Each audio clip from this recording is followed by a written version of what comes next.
యేసయ్యా నీవే చాలయ్యా, యేసయ్యా నీవే చాలయ్యా, యేసయ్యా నీవే చాలయ్యా, యేసయ్యా నీవే చాలయ్యా, నా గుండె నిండా నీవే ఉంటే చాలయ్యా.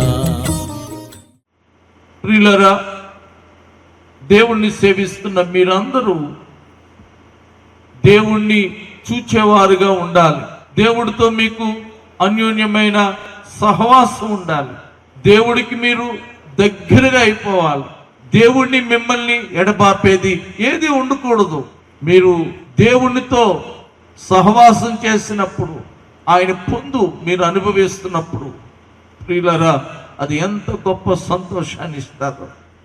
ఈ రాత్రి జక్కీ గురించి చాలా మంచి విషయాన్ని విన్నారు. మీరు దేవుడికి తన గురించి తెలుసు అని ఎప్పుడైతే అతనికి అర్థమైపోయిందో, తన పేరు పెట్టి పిలవగానే తన జీవితాన్ని అంతా దేవుడి దగ్గర ఒప్పేసుకున్నాడు. అందుకే దేవుడు అతనికే కాదు, అతని ఇంటికి రక్షణ చేశాడు. నీ పాపం నీకొక్కడికే కాదు, నీ కుటుంబానికి కూడా శిక్ష తెచ్చి పెడతాది.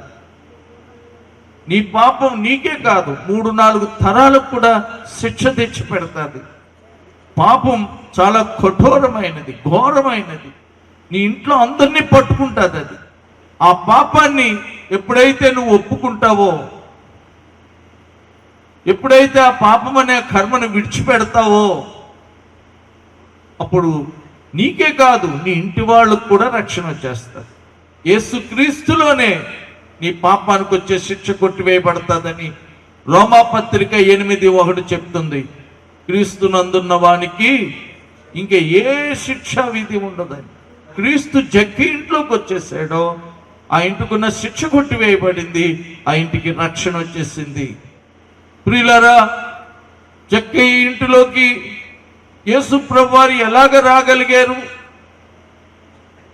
అసలు జక్కీ ఇంట్లోకి యేసు ప్రభు ఎప్పుడు రాగలిగారు? ఈ రాత్రి ఇది మీరు అందరూ తెలుసుకోవాల్సిన ఒక గొప్ప సత్యం. యేసు ప్రభువారు జక్కీ ఇంట్లోకి వెళ్ళడానికి 2 కారణాలు ఉన్నాయి. అతడు యేసు ప్రభువారిని సమీపించాలని, ఆయన ఎవరో పూర్తిగా తెలుసుకోవాలని జక్కీకి చాలా ఆశ ఉంది. కానీ జక్కీకి 2 ఆటంకాలు ఉన్నాయి. చూడండి, లూకాసు వార్త 19వ అధ్యాయం 3వ వచనం. యేసు ఎవరు అని చూడగోరెను గాని పొట్టివాడైనందున జనులు గుంపు కూడి ఉండుట వలన చూడలేకపోయాను. ఈ 2 కారణాలు కనిపిస్తున్నాయి. యేసుని చూడాలని, యేసు ఎవరో పూర్తిగా తెలుసుకోవాలని, ఆయనతో సహవాసం చేయాలని ఎంత తహతహలాడుతున్నాడో జక్కయ్య. కానీ 2 ఆటంకాలు ఇక్కడ కనిపిస్తున్నాయి. ఒకటట పొట్టివాడైనందున, 2 జనులు గుంపు కూడు ఉండటం వలన చూడలేకపోయాడట. 2 కారణాలు. అతడు జీవితంలో ప్రభువుని కలుసుకోలేకపోవటానికి, ప్రభువుకు దగ్గరగా వెళ్ళలేకపోవటానికి 2 కారణాలు ఉన్నాయి. ఒకటి, అతడు పొట్టివాడు, ఆ పొట్టితనము దేవుణ్ణి కలుసుకోకుండా చేస్తుంది. 2, అక్కడున్న కొంతమంది మనుషులు గుంపులుగా ఉండడం వలన అతడు ఆ 2వ కారణాన్ని బట్టి కూడా ప్రభువుని కలుసుకోలేకపోతున్నాడు. ఇక నేను ప్రభువును చూడలేను, నేను ప్రభువును కలుసుకోలేను, ఇంకా యేసయ్యకి నాకు సహవాసం అనేది అసంభవం. ఎందుకంటే నేను పొట్టివాడికి నేను చూడలేను, 2 జనులు కూడా గుంపుగా ఉన్నారు, ఇంక నేను ఆయనని కలవలేను నేను. అందుకని ఇక నేను వెనక్కి పోవాలని అనుకోలేదండి. ఆ 2 ఆటంకాల్ని అధిగమించి ముందుకు వెళ్ళాడు. అదే అక్కడ రాయబడింది 4వ వచనంలో. చూడండి, అప్పుడు యేసు ఆ త్రోవను రానాయున్నాడని గనుక అతడు ముందుగా పరిగెత్తి, అది నేను ఎలాగైనా ఇక్కడ చూడలేకపోయినా ఇంకొక పని చేయాలనుకున్నాడు. ఈ జనుల్నే పూర్తిగా, ఈ గుంపుగా ఉన్న జనుల్ని దాటి వెళ్ళిపోవాలి నేను ముందుకి. ఈ జనులు నేను దాటి వెళ్ళిపోతే తప్పకుండా చూడగలను, ఇక్కడ ఉండగా నేను చూడలేనని ఆ జనులను దాటి ముందుకు పరిగెత్తాడు. అతడు పొట్టివాడు కాబట్టి నేను ఇంక చూడలేను కాబట్టి ఈ పొట్టివాడు ఇప్పుడు పొడుగు కావడానికి ఏం చేశాడంటే ఒక చెట్టు ఎక్కాడంటే. అతనుకున్న ఆటంకాల్ని ఎలా జయించాడో చూడండి. పొట్టిగా ఉన్నందుకు ఒక చెట్టు ఎక్కేశాడు. జనులు గుంపుగా ఉన్నారని ఆయన దాటి ముందుకు వచ్చేసాడు. ఎప్పుడైతే తనకున్న ఆటంకాలను అధిగమించి ముందుకు వచ్చాడో, తనకున్న ఆటంకాలను ఎప్పుడైతే జయించాడో అప్పుడు యేసు ప్రభువాన్ని చూశాడు. యేసు ప్రభువాన్ని తన ఇంట కూడా చేర్చేసుకున్నాడు. దేవుణ్ణి చూడడమే కాదు, దేవుడితో అతనితో దేవుడు ఉండేలాగా అన్యోన్యమైన సహవాసాన్ని పొందుకున్నాడు.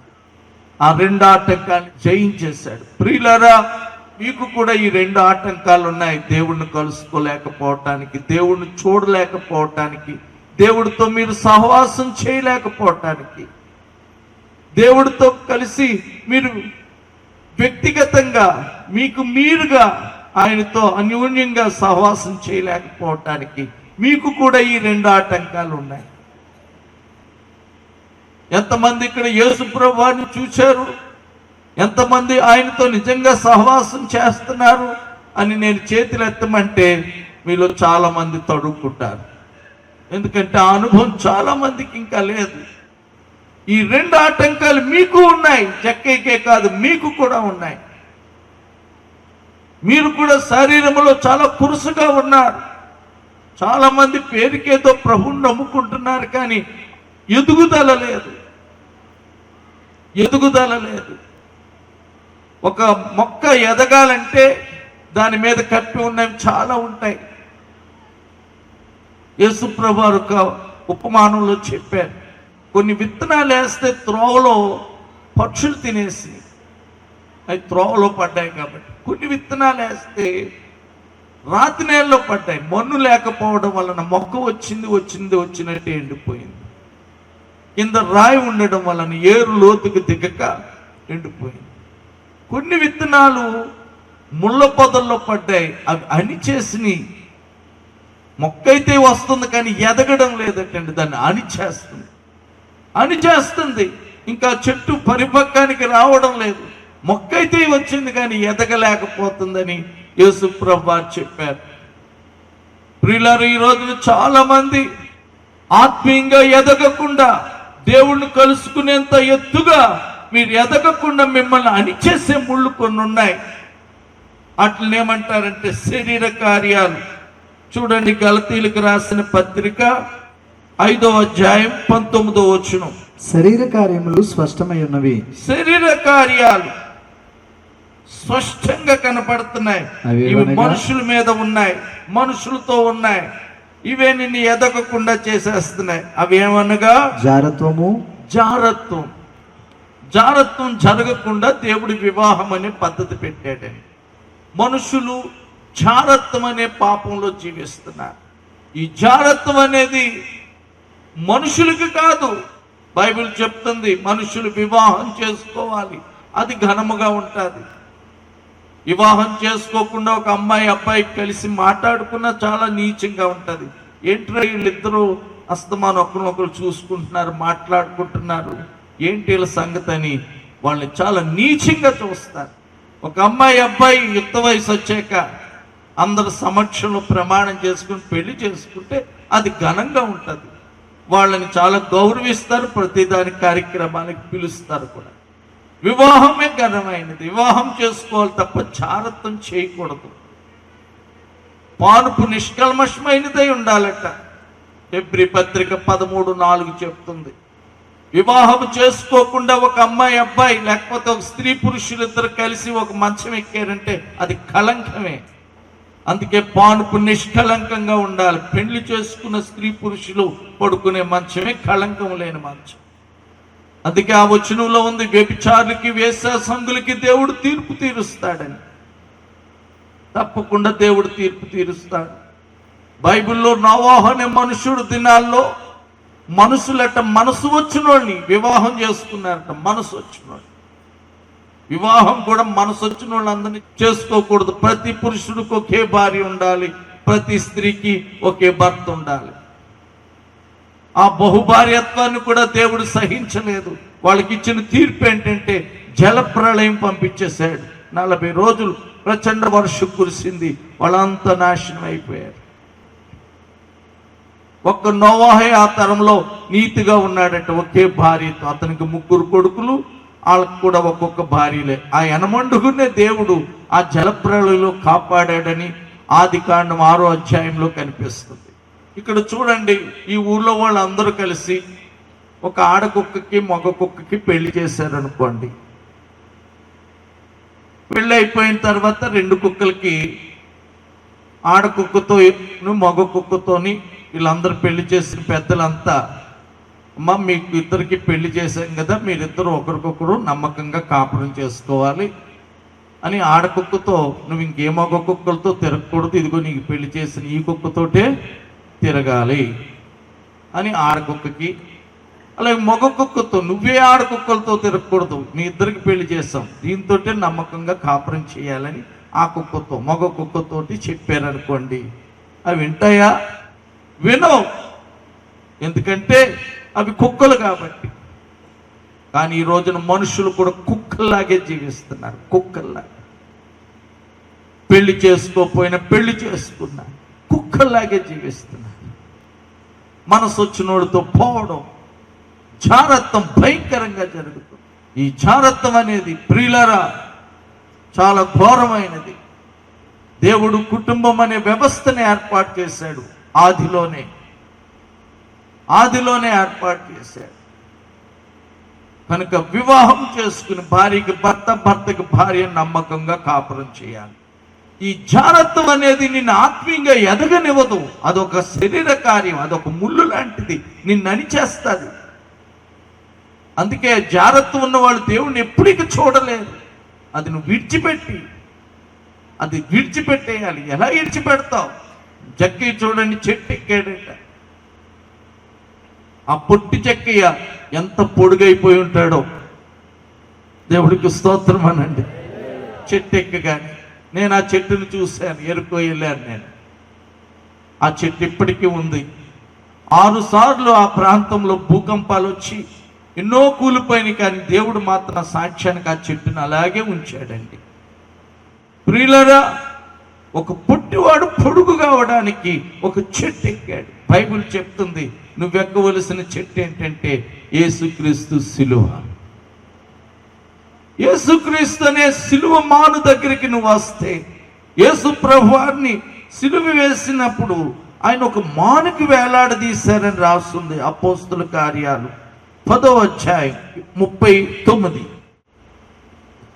ఆయన యూదుల దేశమందును యెరూషలేమునందు చేసిన వాటికన్నిటికీ మేము సాక్షులము.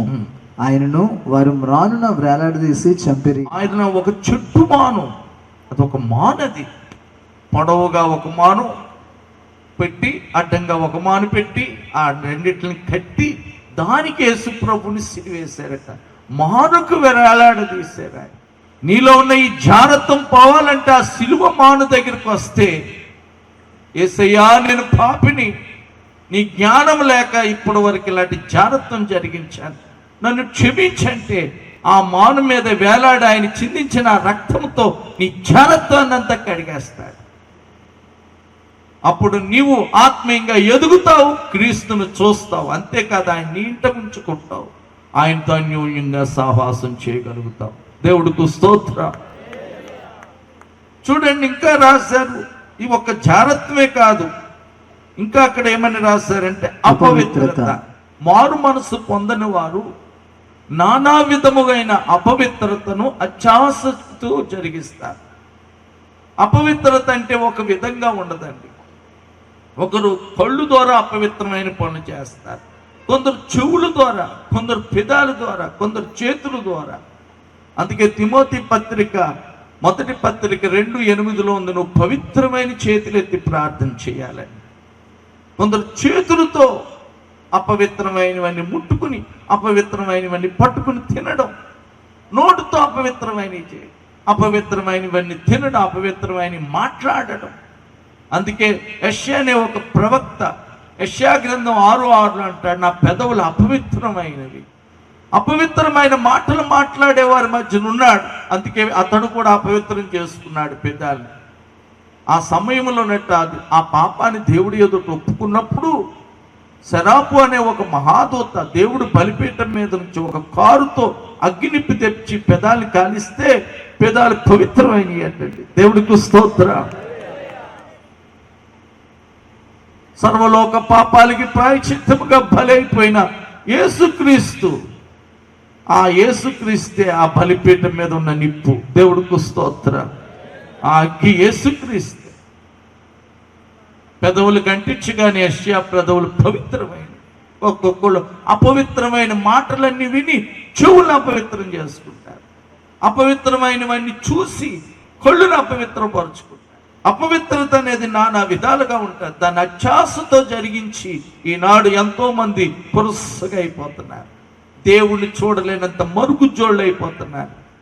ప్రియులారా, మనిషి పుట్టిన తర్వాత ఎదగటం ఎంత అవసరమో దేవుడి దగ్గరకు వచ్చిన ప్రతి వ్యక్తి ఆత్మీయంగా కూడా ఎదగాలి. దేవుడి దగ్గరకు వచ్చావంటే నువ్వు ఒక శిశువును పోలినట్లే.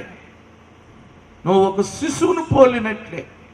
శిశువు ఎలాగ ఎదగాలో నువ్వు ఆత్మీయంగా ఎదగగలిగితేనే అప్పుడు నువ్వు దేవుని చూచే అనుభవంలోకి వస్తావు. శిశువు ఎదగాలి. ఎదగకపోతే ప్రియులారా, అది కన్న తల్లిదండ్రులకు కూడా భారమే. అది ఈ రోజున మనుషులు దేవుడికి ఎంతో భారం అయిపోతున్నారు. సృష్టికర్తకి ఎదగడం లేదు. నిన్ను పుట్టించి తన పోలికలో తన స్వరూపంలో తన చేతులతో నిన్ను దేవుడు చేసుకుంటే ఆయనకే నువ్వు భారం అయిపోతున్నావు. ప్రియులారా, సృష్టించిన నిన్ను దేవుడు ఎదగాలని కోరుకుంటున్నాడు. ఆయన చూచేలాగా ఎదగాలి నువ్వు. దేవుడికి స్తోత్రం. ఆయన చూచేలాగా ఎదగాలి. అయితే నిన్ను ఎదగకుండా చేసేవి చాలా ఉన్నాయి. ఇక్కడ శరీర కార్యాలు అంటారు వీటిని. అందులో జారత్వం, అపవిత్రత. మూడవది కామకత్వం. కామకత్వానికి ఇక కళ్ళు ఉండవు. వీళ్ళకి వయసు వరుస ఇంకేముండదండి. అన్న చెల్లుళ్ళే పాపం చేస్తారు. బైబిల్లో కామకత్వంతో లోతు అనే ఒక ఆయనకి 2 కూతుర్లు తండ్రితోటే కాపురం చేశారు. ఎంత ఘోరం చూడండి. వాళ్ళు ఎంత శపించబడ్డారంటే వాళ్ళు ఎవరన్నా ముట్టుకుంటే శాపమంటారు. ఆ అమ్మోనీలు మోయాబీలు అనే ఒక 2 జాతులు పుట్టారు వాళ్ళలోంచి. ఆ జాతులు ముట్టుకోకూడదని చెప్పాడు దేవుడు. అది శపించబడిన జాతి. కూతుర్లకి కామంతో కళ్ళు మూసుకుపోయి తండ్రితో కాపురం చేశాడు. కామకత్వానికి ఇంక వయసు ఉండదు, వరుస ఉండదు. అన్న చెల్లుళ్ళు కూడా పాపాలు చేస్తుంటారు. ఈ కామకత్వం ఉన్న వాళ్ళు పురుషుడితో పురుషుడు, స్త్రీతో స్త్రీ కూడా అవానిత్యమైన పనులు చేస్తుంటారు. ఈ కామకత్వం ఎక్కువైపోతే జంతువులతో కూడా వీళ్ళు పాపాలు చేస్తుంటారు. ఈ కామకత్వం నిన్ను ఒక మరుగుజ్జులాగా వికృతంగా దెయ్యంలా చేసేస్తుంది. నిన్ను ఒక దెయ్యం ఆకారంలోకి వచ్చేస్తావు. నువ్వు ఇంకెదగో. దేవుణ్ణి చూచే ఆ ఎదుగుదల నీకు ఇంకా ఉండదు. తర్వాత చూడండి, విగ్రహారాధన అని రాస్తుంది. ప్రియులారా, మనుషులు దేన్ని దేవుడిగా పెట్టుకున్నారో ఆ వాటిల్ని ఒక ప్రతిమలుగా చేసుకుని పూజిస్తారు. దాన్ని విగ్రహారాధన అంటారు. ఈ రోజున చాలా మంది క్రైస్తవులు దేవుణ్ణి కూడా, దేవుడు ఆత్మస్వరూపి, ఆయనకు రూపం పెట్టకూడదు, దేనితోటి ఆయన పోల్చకూడదు. కానీ అలాంటి దేవుడికి ప్రతిమలు పెట్టి క్రైస్తవులు కూడా విగ్రహారాధన చేస్తున్నారు. ఈ రోజున గుణదలట, గౌరీపట్నం, ఈ గ్రహాల గుళ్ళకి ఈ క్రైస్తవులే వెళ్ళి ఒక అన్యులలాగే జీవిస్తున్నారు. ఇదొక శరీర కార్యం. విగ్రహారాధన అనేది అన్ని అక్కడ శరీర సంబంధమైన కార్యాలే ఉంటాయి. అక్కడ విగ్రహారాధన దగ్గర విగ్రహారాధన. ప్రియులారా, అన్యులకి దేవుడి జ్ఞానం లేక విగ్రహారాధన చేస్తే క్రైస్తవులు ఎదుగుదల లేక, ఆత్మీయ ఎదుగుదల లేక ఈ విగ్రహారాధనలో ఉంటారు.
మంచివారు